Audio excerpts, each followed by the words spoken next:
So my name is Jocelyn Duquette. I'm a junior at Gettysburg College, and I'm a history major, public history and business double minor.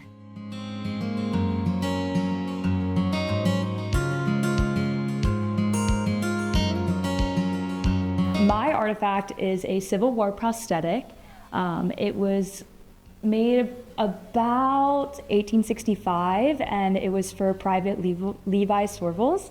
And this is Levi Sorrell's prosthetic, and he had a wife named Arabella, and he probably felt really bad coming home and having this disability and without being able to do the typical tasks that he was able to before.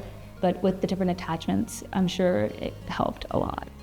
I'm gonna use two words instead of one, just because I think both fit really well.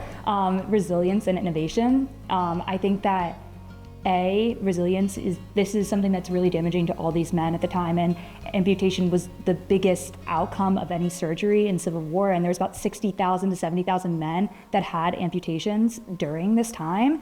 And with that takes away not only like their ability to do daily tasks, but also their ability to work and also the way they look. So that's affecting every aspect of their life, and they could feel shame and all these different things. But it also shows that even when this really horrible, tragic thing happens, you can survive and come out of it with some ability to live.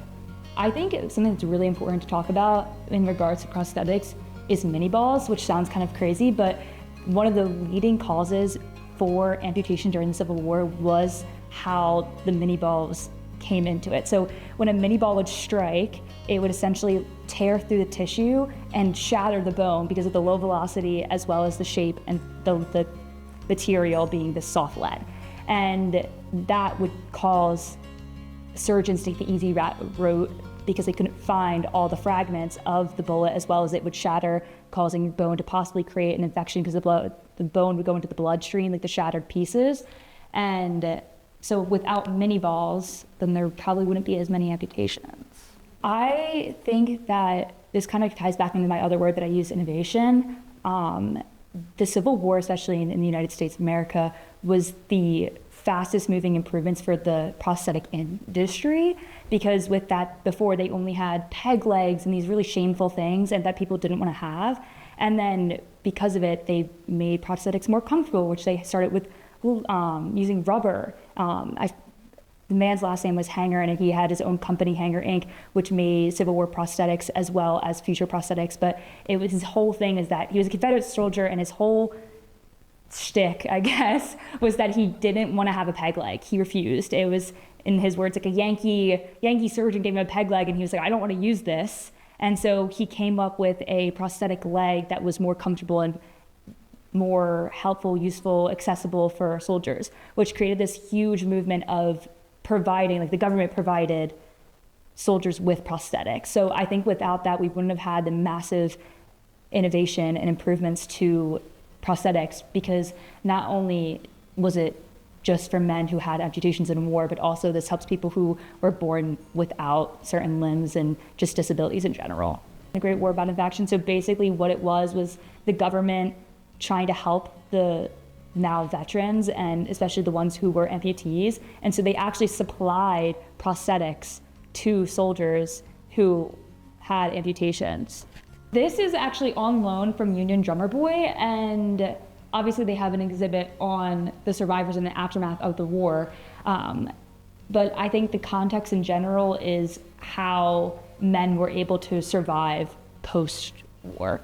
I think that with things such as prosthetics, they were able, especially if you look, they have like multiple attachments. And so there's a brush, there's a hook, there's like, looks like some sort of knife. So they need all these different things to do in their daily lives. And without it, it would be extremely difficult. So I think, again, going back to innovation, I think without this uptick in thinking about how they can improve the civilian life post-war, especially for soldiers, it was like very important. I think that this artifact connects to the modern day and just shows the advancements that in times of necessity. I think that obviously prosthetic arms were needed and legs and all these different things, especially for soldiers who had amputations, and then proceeded to continue this movement of how can we make prosthetics as comfortable and easy to use and can allow people to live their daily lives there's multiple ways that you can come and see more and learn more about prosthetics, especially Civil War prosthetics. And one of them is the Civil War Medicine Museum in Frederick, Maryland, or Seminary Ridge, or this video, or any other video online about the prosthetics during the Civil War.